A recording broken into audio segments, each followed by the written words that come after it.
Imagine, nag-ancillary ka na nga, dinagdagan pa ng coordinatorships, gagawa ka pa ng additional report to justify na kailangan mong gumawa ng report.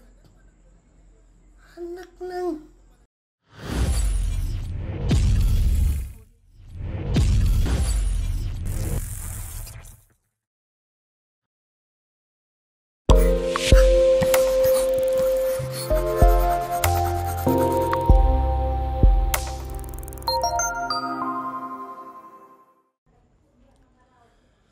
Okay, hello everyone. This is Sir Weds of ILSF Media and I am publishing here on my personal page dito sa Meta, sa Facebook.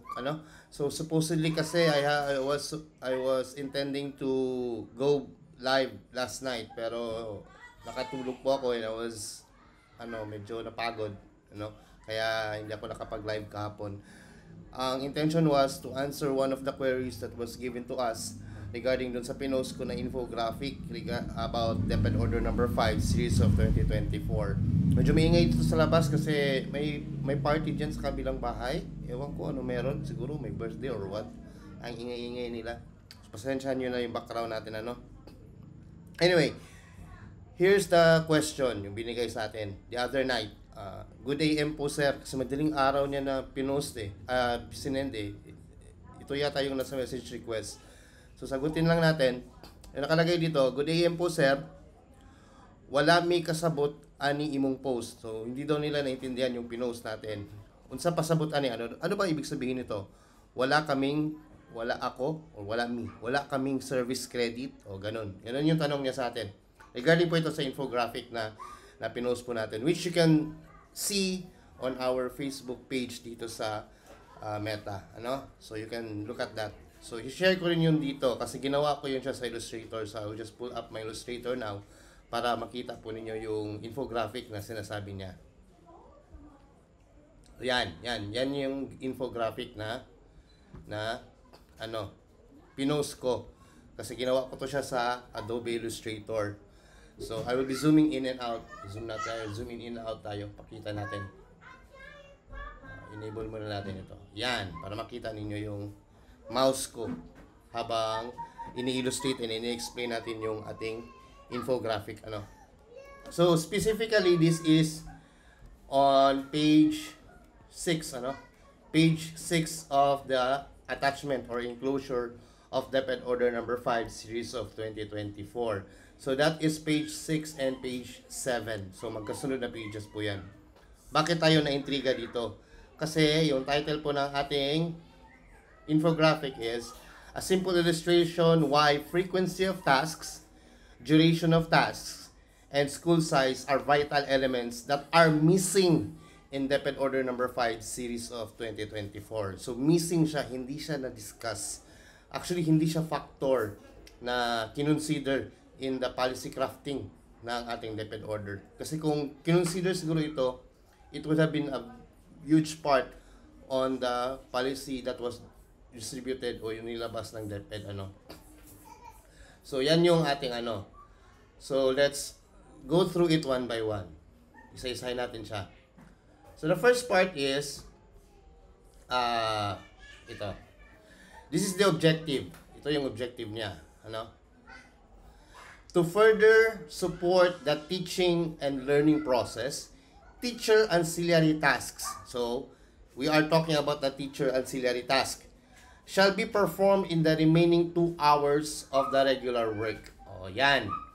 So, yung teacher ancillary task daw, yun yung objective na, is to support the teaching and learning process. So, yun yung objective niya. Yun yung objective ng ating teacher ancillary task. So, ano ang kahalagahan ng part na ito? Yung part kasi na binanggit dyan, na yung activity o yung teaching, tawag nito? Ano ba tawag dyan? Teacher ancillary task na yan po ay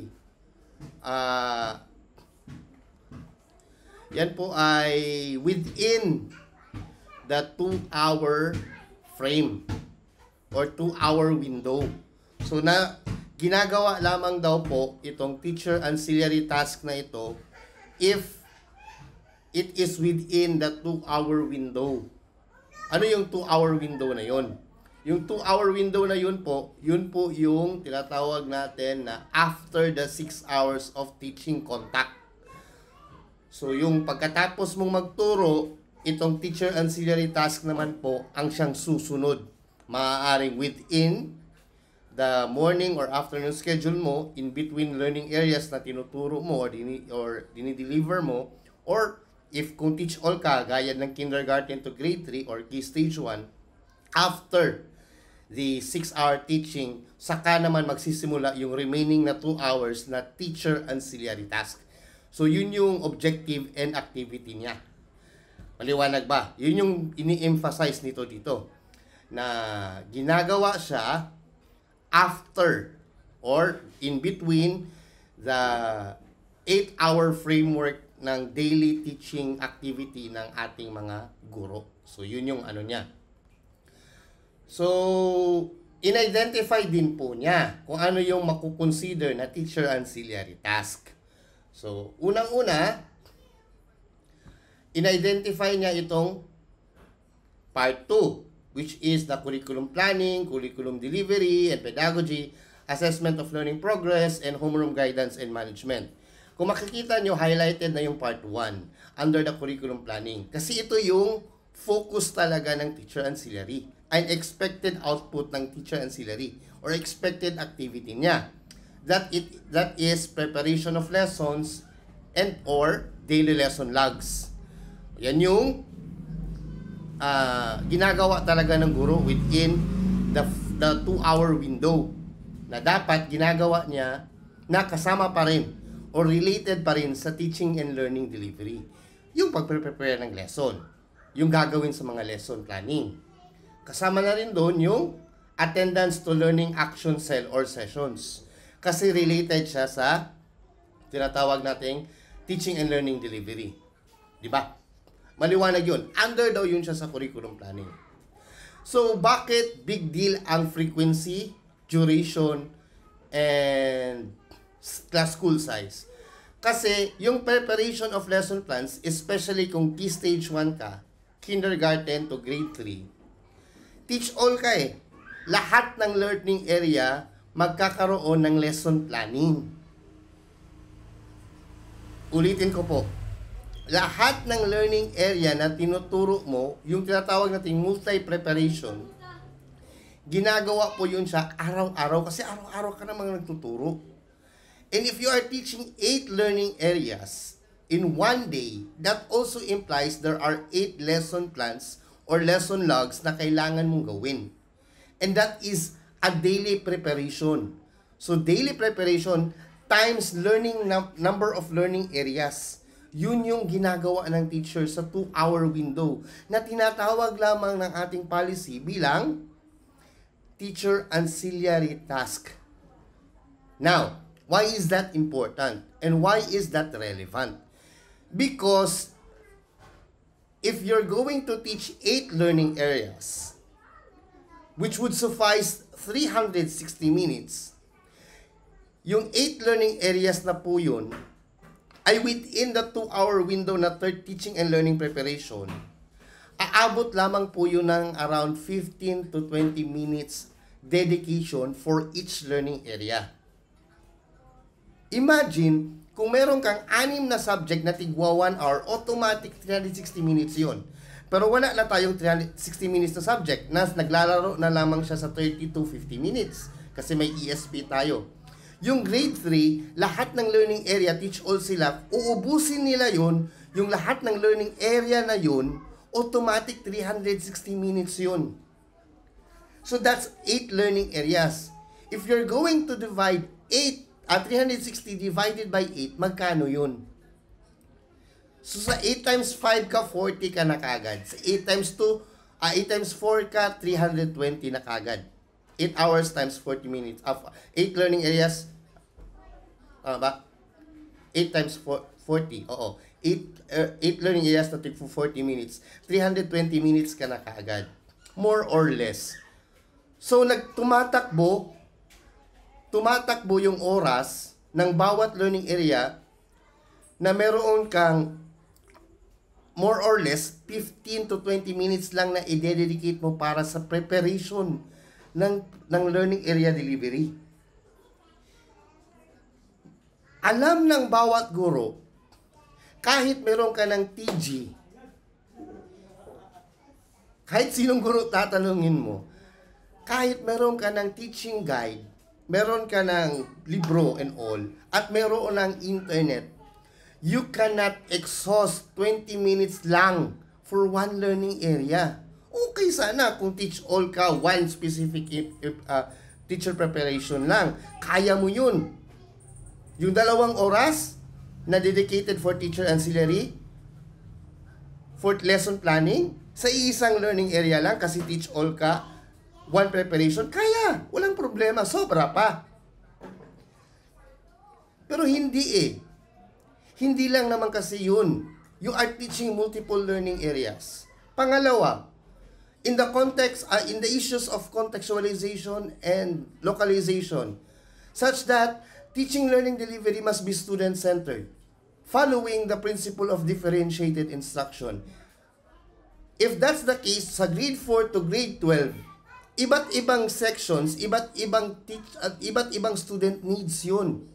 So kung tutuhanin mo talaga ang lesson planning, bawat lesson mo, kahit iisang learning area lang yan, iisang subject lang yan, dahil may purpose ka ng student-centered teaching delivery, i-anchor mo yung lesson mo sa needs ng mga students mo or sa pace ng mga students mo. So kahit iisang learning area lang yung ituturo mo sa isang araw, sa lesson planning, iba-iba ang lesson plan na gagawin mo sa bawat section. Kasi iba yung needs ng bawat klase. Mabuti sana kung special class lahat yan. So you are on par with the teaching guide and the curriculum guide and the budget of works ng learning area. Pwedeng isang lesson per day lang talaga. Kasi sabay-sabay magagaling ang mga bata. But the reality is, alam ng ating ahensya na hindi ganun. Kaya nga ang layo natin sa results ng PISA eh. Kasi nga, behind yung mga bata. So, ibig sabihin, iba-iba yung pace nila. Angkol ang K-12 curriculum kay Vygotsky. Yung tinatawag nating constructivist approach. Wherein, ang idea is, we are going to take from what the students know and bring them to what they should know. Yun yung tinatawag nating zone of proximal development, ZPD. So, ibig sabihin pa lang, sa lesson planning, preparation pa lang, iba't iba talaga yung lesson plan ni ma'am at ni sir. Sa isang araw. So, kung daily niya yung gagawin, times the number of learning area, yung 2 hours mo na ancillary, hindi kaya yan mauubos? And we're not yet in the Part B, Part C, and Part D. Wala pa tayo dun. Part A pa lang yan, curriculum planning. Isaksak mo pa dyan yung learning action cell. Yung Slack. Sige nga. At nasa first part pa tayo ha? O, anong next part? Yung curriculum delivery and pedagogy. Kasama dapat doon yung preparation of instructional aids and materials. So aside from lesson planning, gagawa pa si ma'am ng instructional material or teaching aids. Anong ibig sabihin nun? Ibig sabihin nun po, yung 2 hours na ancillary task per day na binigay mo kay ma'am, ubos yun. Kulang pa yun. And then mag-check pa siya. Ano yan o? Pangatlo. O. Checking and recording learners' attendance and participation. Mag-check pa siya. SF2. Kasi i-consolidate niya yung monthly eh. Para makagawa ng SF4 yung ating school, yung ating admin. So that's daily times number of learning area na naman. Lalong-lalo na kung sa grade 4 pataas, yung mga floating teachers. At kahit yung mga advisors na iba't iba yung tinuturuan niya ng section kasi nga departmentalized. So idagdag mo yan dun sa first part. Tingin nyo, may maiiwan pa sa 2 oras? Next, classroom management. Ano itong classroom management? Yung physical classroom management, yan yung first part niyan. Physical classroom management. Kung kinder to grade 1 ka, kinder to grade 3 ka, I'm pretty sure, hindi mo utusang maglinis yung mga bata. Walang matatapos. So, sino maglilinis? Si ma'am, si sir. Sino magdidilig sa gulayan? Or yung sa mga plants na nasa labas?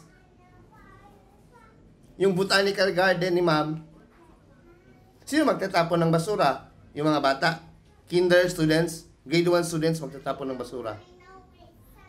Tingnan natin ano mangyayari. Hindi yan papabayaan ng mga teacher na gagawin nila yan. It's delikado, baka madisgrasya pa yung bata sa labas. Sino ba sisisihin? Si ma'am na naman. Yan, physical classroom management pa yan. Hindi pa tayo dun sa classroom management talaga na ginagawa ni ma'am at ni sir. Which is, yung periodic reporting niya, school forms, under pa yan siya sa classroom management.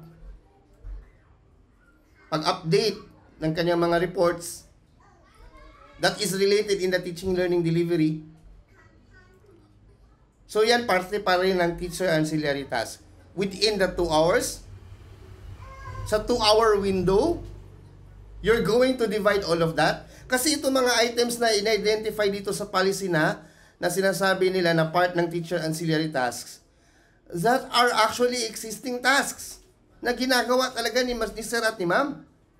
Majority of that. Sana nag-observe sila sa school. Yung kahit isang buwan lang, mag-field test tayo. Tingnan natin kung ano talaga ginagawa ni sir at ni ma'am. Alala ko noong nagtuturo pa ako, sa instructional material pa nang ubos na oras ko. Kulang yung 2 oras. Grade 3 advisor ako noon. Ilang Manila paper yung nauubos ko. Doon pa lang ubos na. Kasi teach all eh. And babalik ka ba rin sa argument ng differentiated instruction? Anong mangyayari sa 2 hours na yan? Bakit ko ito pinag-iinitan? Mamaya i-explain ko yan. Next. So you have the checking of exercises and summative test. Checking pa yan ha, hindi pa yan recording. And then, in-identify nila na magkakaroon dapat ng recording kasi chinek mo eh. Magkakaroon ng recording of academic performance results, yan, recording of academic performance results, and grading learners' performance or achievement. Yan po, kung nakikita nyo dyan, yung first part is either daily or weekly, kasi merong summative test si ma'am. Kaya, ako, I always have a weekly test nung nagtuturo ako. Kasi I was trained on that medium. Meron talaga akong weekly test. And kasama doon yung formative and summative assessment. Kasi kahit pa yan formative, tine-check ko yan. Kaya ako mayroon weekly test. It could be recorded or not recorded. But I will still check it kasi it tells me kung saan na yung mga bata. I was molded in that practice. Shout out sa University of Mindanao, sa elementary department. Kasi yung practice na yan talaga yung nag-ano sa akin eh. It trained me na mag-study talaga parati when I was still young. Kasi mayroong weekly test. So mayroon talaga yung tinatawag natin na checking of exercises. It's formative and summative. And then, there's also recording of academic performance results. Kung nilagay ko dyan weekly or monthly, granted na mayroon kang summative assessment, either twice a month or once a month. And then, grading learners' performance or achievement, kasi i-record mo yun eh, sa electronic class record.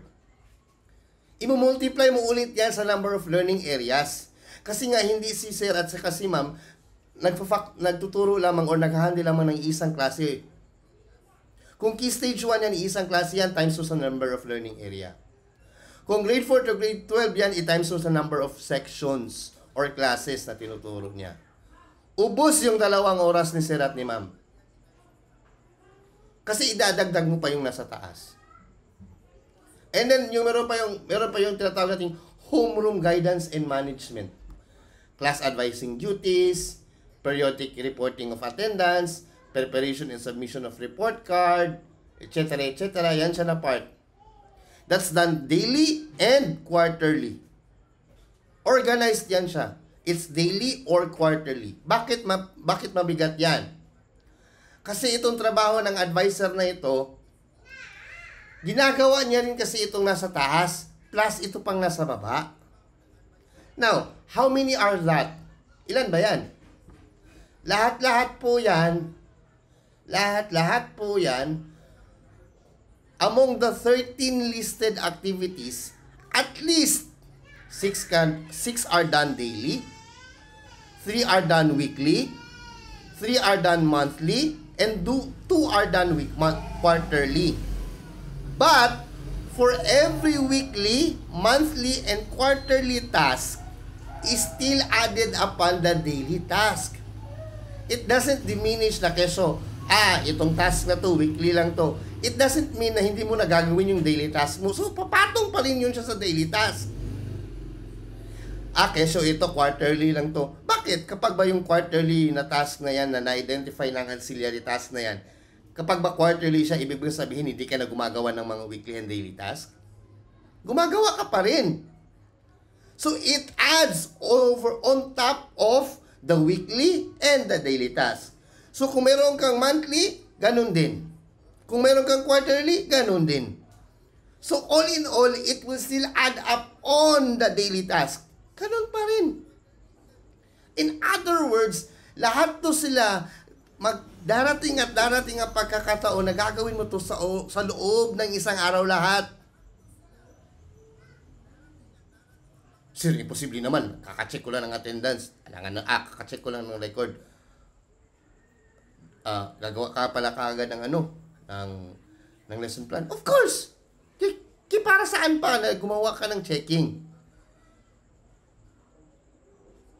Di ba para turuan ka kung saan na yung mga bata? Para malaman mo kung anong lesson ang gagawin mo bukas, kung magre-reteach ka ba o hindi, kung magpro-proceed ka ba o hindi. Unless wala kang pake. Unless wala kang pake kung natutunan nila o wala. Basta mag-check ako magkuquiz ako bukas, magkakaroon ako ng summative test bukas, isuskoran ko siya pagkatapos ng hapon, next week, bago na ako ng lesson, bahala na sila kung naintindihan nila o wala. O kung gano'n lang din okay. But it does not mean na you're not gonna perform all of those tasks. And the biggest question there is, would that all imply na kaya niyang ubusin yan sa loob ng tinatawag nating activity na 2 hours in order to meet the desired objective na support the teaching and learning process? Yun yung malaking tanong dun. Hindi ba siya contradicting? Ano pala ang purpose nito? And then, sasabihin nila, Sir, hindi nyo po yata nabasa, nasa baba po niyan, kapag po sumobra ng 2 oras yung trabaho mo sa ancillary task, meron naman pong vacation service credits. Oo nga, meron. Ang tanong, mamaya ibibigay ko sa inyo. Okay, let's go to the right part. Dito. Ito karugtong ng teacher ancillary. Meron ding teaching-related assignment. Ano to teaching-related assignment? Ito daw yung mga on top of. On top of. Ayan. On top of the teacher ancillary tasks. So, dagdag pa sa teacher ancillary tasks, merong mga selected, not all, selected teachers who will have teaching-related assignments. Ano yon? Yung mga school coordinators. So, identify na yung coordinatorship. It could be coordinator for reading and literacy and numeracy, research, special needs education or SNED, ICT, information communication and technology, guidance and advocacy, inclusive education. Yun lang daw yung 6 na school coordinatorships. Identified school coordinatorships. Yun lang yung 6. Let's say, na yung 6 na yan, iba't ibang 6 na guro. So, itong 6 na guro na ito, swerte sila kasi apart from teacher auxiliary, meron pa silang teaching related. Dagdag. And then, meron din tayong trainer or advisor. School paper, sports development programs, Supreme Elementary Learner Government, yung mga, ano ba tawag ito? Mga council na mga officers na mga students, kasama na dyan yung sa secondary. Okay.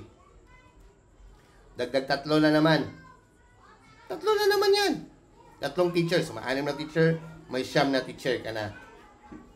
And then chairmanship. Ito. Chairmanship. Per grade level, per learning area. Ilang learning area meron sa isang school? 10 po yan sila lahat, if I'm not mistaken. So, that's 6 kanina, plus 3, plus 10. So, that's 19 teachers already. Plus per grade level. Kung sa elementary, ilang grade level? 7. 19 plus 7. Ilan? 28. So that's 28 teachers already na apart from their teaching related tasks that are given, na talagang ginagawa nila, gagawin din nila ito. Now, babalik tayo sa tanong ko kanina. School size. Paano kung small school? Aabot ba yan sila ng 28 teachers? Kita niyo yung point? Kung medium size, kapag medium size ka, yung grade level na chairmanship mo, ibig sabihin, mas marami din yung i-handle mo na mga teachers sa grade level. Lalong-lalo na kung school size mo, extra large, mega. Lalo na yung junior high school. Na sa isang grade level, aabot ng 30 teachers. Sa tingin ba ninyo, yung task ng teacher na magha-handle ng reports ng isang grade level, na 30 sila, and then yung sa elementary na small school lang, na 2 lang sila, or multi-grade pa talaga, pareho? So, yung magnitude, yung dami ng report nila, pareho ba? Hindi. Hindi. Bakit static yung policy natin? Wala siyang paki sa school size. On top of the teaching auxiliary task niya. Kita niyo yung point? Bakit malaki masyado ang factor ng school size? Kasi meron siyang tina-target na isang side effect kapag hindi mo titingnan yung policy, hindi mo i-consider yung actual na nangyayari sa field, yung realidad na nangyayari sa ating ahensya, sa bawat paaralan, elementarya man o sekundarya. Ang tanong, may paki ba ang policy na yan? Totoo, may paki, wala. Political eh. Para keso lang, you teachers will be granted overtime pay. At last, nagwagi yung mga guro, mabibigyan na silang service credit. Paano? Paano? May buhay pa ba ang guro niyan?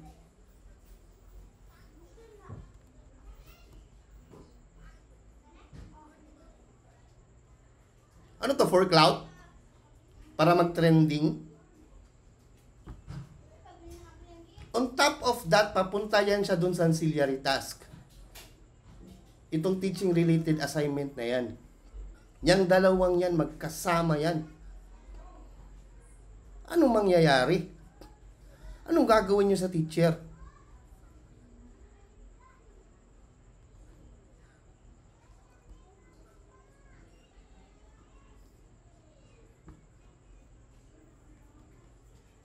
Kaya yan yung tanong. A significant number of teachers will still be administering, fulfilling these additional duties apart from their ancillary tasks. Wherein the grant for overtime grants, o yung VSC natin, are laborious to begin with. Bakit? Pakita ko mamaya. If these additional assignments are vital to begin with, why is there a need to provide such number of requirements? Yung hihingiin mo sa mga guro. Kasi nga, nakalagay dito, sa baba, yan o, sa page 8, yung kasunod na page na yan. Kailangan pang mag-accomplish nito ang guro.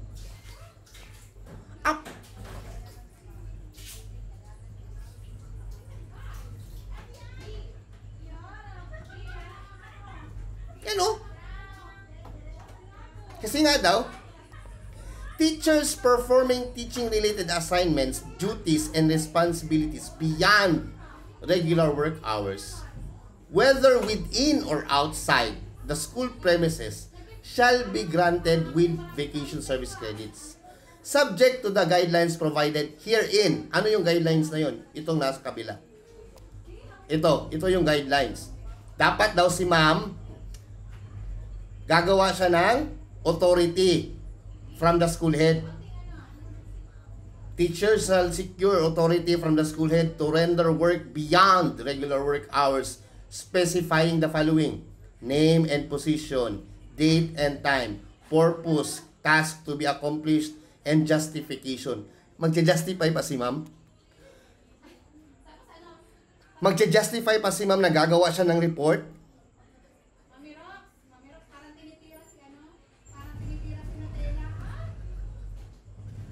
Nagets nyo?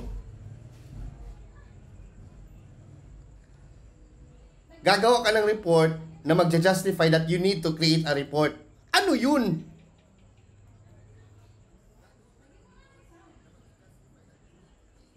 Anong klase yun? Kailangan nyo po ng valid ID pag kukuha po kayo ng valid ID. Yan yun! Anak lang.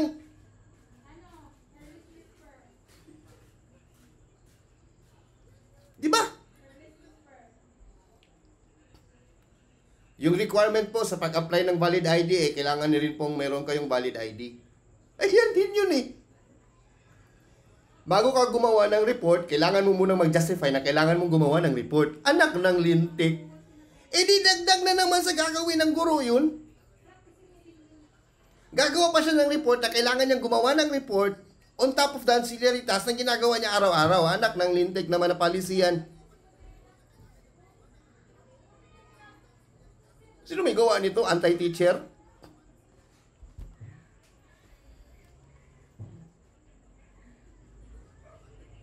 Ano ang tool na to monitor sa paggawa ng teacher niyan?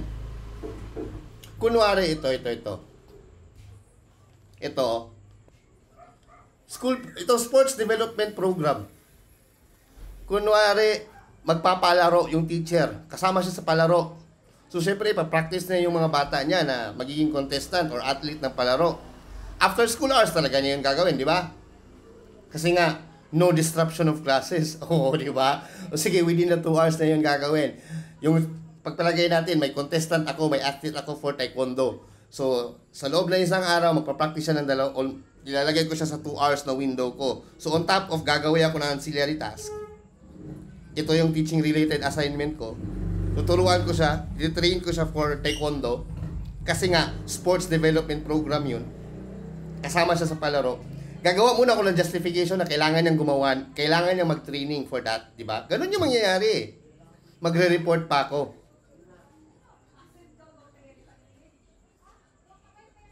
Ano yun? Anong klase yun? Gagawa ko ng written report na kailangan ko i-training yung bata ko na atleta siya sa palaro. Kasi yun yung nakalagay dito. Yan.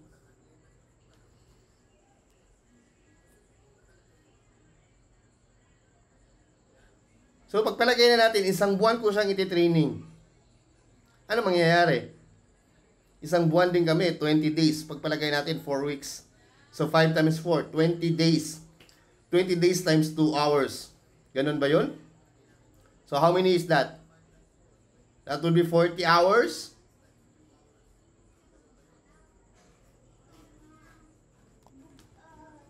$40 kung ako magja-justify. Ano ang monitoring tool na ginawa ko ngayon? Kami sa part ng kami na nasa admin. Ano ang magiging monitoring mechanism namin na ginagawa nga ng teacher yung teaching-related assignment niya? May binigay ba? Ang nilagay lang dito, school head shall approve the request after thorough evaluation of the necessity and urgency of the declared purpose task to be accomplished. For the request for grant of VSC, teacher shall submit. Yung teacher talaga yung magsasubmit the following to the school head: individual accomplishment report and approved authority. Yan yun.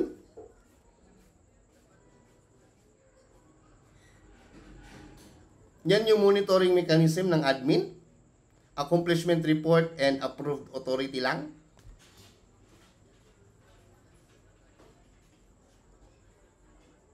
Sa part ng admin talaga. Yun lang. So in other words, sa part naman ng teacher, gagawa siya niyan, gagawa pa siya niyan. Anak ng titing. Dami namang gagawin. No? Gagawa ka pa ng ancillary task, ito yung related assignment mo, kasi magtitrain ka ng bata ng taekwondo, gagawa ka pa ng 4 na ito, at pagkatapos niyan, gagawa ka pa ng additional na 2. Anak ng lintik naman na.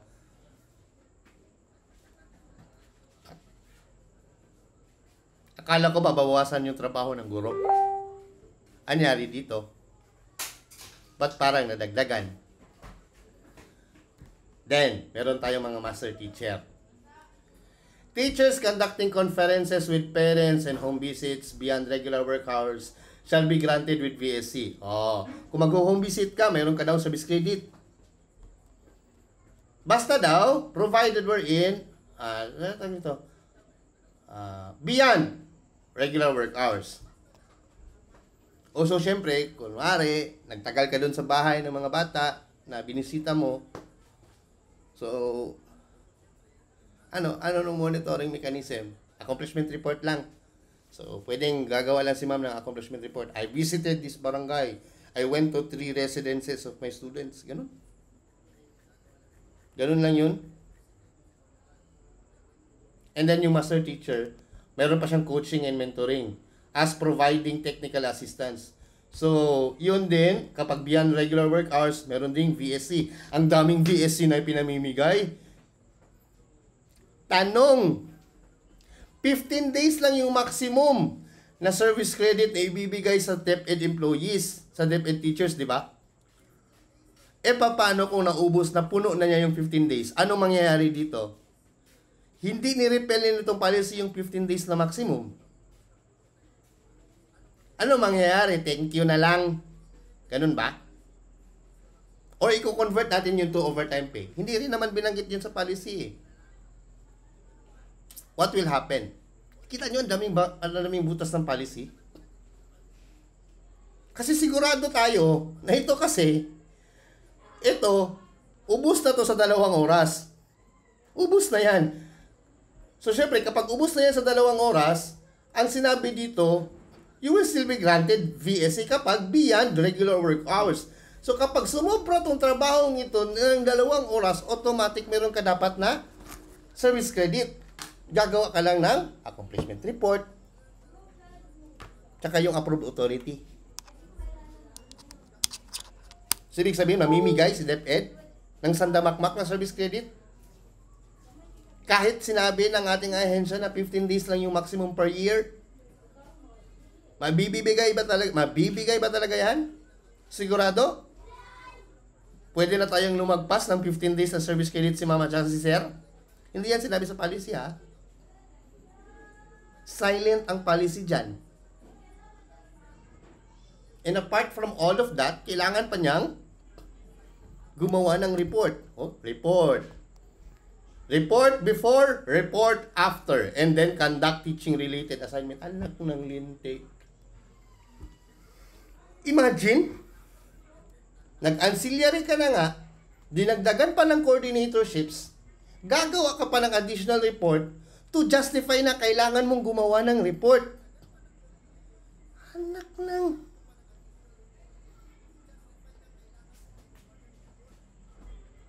Tanong ko sa inyo, kung sino man ang manonood at nanonood nito, yung 2 oras mo for teaching related and ancillary, kasya o hindi?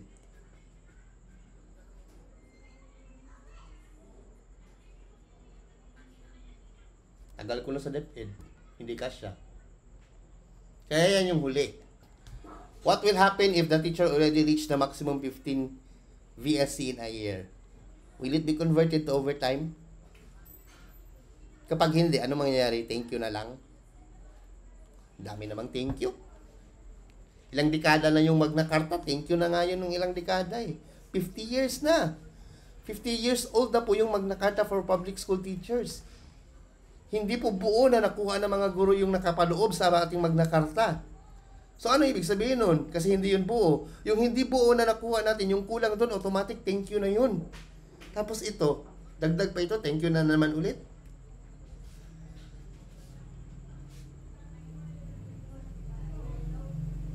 Uulitin ko. Yung mga guro sa Key Stage 1, Kinder to Grade 3, teach all yan. Teach all yan sila lahat. Ibig sabihin, ubos yung 6-hour teaching load. At dahil teach all sila, advisor sila, utang na agad yun. Automatic, utang na 1 hour na yun ng DepEd sa bawat classroom advisor sa Key Stage 1. Automatic yan. Utang, 1 hour agad yun. Overtime pay po yun.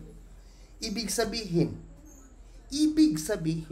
in 1 school year, ilang araw sa isang school year, let's just say 180, kasi yun yung minimum requirement, 180 days. So, ibig sabihin, merong 180 hours na utang ang DepEd na overtime pay kay ma'am sa bawat teacher na classroom advisor sa Key Stage 1. Paano babayaran yun ng DepEd? Magre-request na naman tayo ng trilyon? Will they really pay that?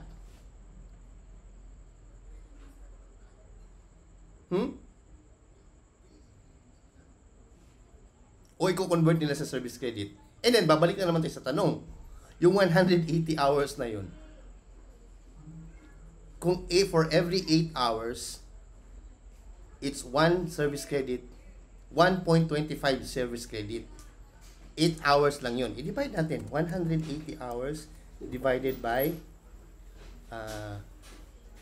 8. 22.5. So that's 22 and a half service credit agad. Kung hindi siya overtime pay ha, kung converted siya sa service credit. So 22 days, 22 and a half days agad dapat ang matatanggap ng guro na service credit. Yearly, pero 15 days lang yung maximum.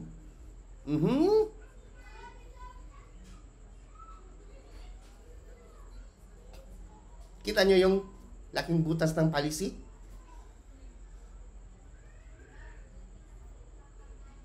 Yan po yung mahirap. Yan po yung mahirap sa policy kapag binadali. Kapag hindi binigyan ng kaukulang puna at pansin yung mga factors na nangyayari talaga sa field. Ulitin ko, ang purpose ng infographic na to is to illustrate frequency of tasks, duration of tasks, and school size. Kasi napakabigat po na elements na ito when it comes to workload management. Napakabigat po nito. And when you talk about overtime pay and granting service credit, it should be equitable. Hindi po pwedeng static. Ibig sabihin ng static, hindi gagalaw yung measurement mo ng overtime pay and yung service credit. Wala kang pake kung gaano karami yung ginawa ng report ni ma'am kasi malaki yung school size nila. O kung gaano kadami yung hinandle niya na classes kasi multi-grade siya. O kung gaano katagal niyang ginagawa yung report na yun. Kasi nga training siya, nagtitrain siya. Like yung sa taekwondo. Kasi maglalaro ng palaro yung mata. Sasama siya sa palaro. Wala bang pake sa duration? Wala na. Ano na to? Thank you na ng lahat. Naglabas pa tayo ng policy. Bagsak pa rin pala sa thank you. How will they implement this? Excuse me. Yan yung hamon na paulit-ulit namin binibigay sa kanila. Last year pa, nung nilabas nila yung ESF7. Kasi wala siyang measurement nito. Wala. Ako po nito, I suggest po yung mga policy advocates natin, policy writers natin, tingnan nila ulit yung policy ng DepEd Order number 5. Huwag mo nang madaliin. Mas mabuti na pong naghihintay yung mga guro na sigurado silang matatanggap nila yung sakto, yung karapat-dapat para sa kanila. Mas mahirap po kasi yung ibibigay natin sa mga guro na parang, is this only the worth of my effort? Ito na ba yung worth ko? Kasi yun po yung ibig sabihin ng bayad eh. Yung compensation. Yun po yung ibig sabihin nun. Yun yung value. Yun yung monetary value ng trabaho mo. So, when you're working overtime sobra sa oras na 6 hours. And then yung additional beyond work hours mo na ancillary. Tapos yun lang ibibigay nila sa'yo. You're not worth it. Yun yung implication ng policy na yan. You're not worth it enough to receive what you're due. Kung ano talaga yung worth mo. May mas mabuti pang wala na lang ibigay. At least pwede pang sabihin ng guro, kasi hindi pa nagawa ng policy. Kasi hindi pa tiningnan. Ito, anong ibig sabihin nito? May policy na eh. Hanggang dyan ka lang. Yan lang yung halaga mo. Sakit, no? Sakit kasi yan, totoo. Reality bites. And reality bites hard. And it sucks when it bites hard. Yun pong katotohanan. Huwag po kayo magalit. Masarap lang naman po ako magsalita. Ay, malutong eh. Di ba? Pero, ang dahilan po natin kung bakit natin pinapakita ito, para magising naman sila. Mahal ko po yung DepEd. Totoo. Mahal ko po yung DepEd. Ito po yung kurso na kinuha ko nung college. Ito po yung tinapos ko nung nag-masters ako.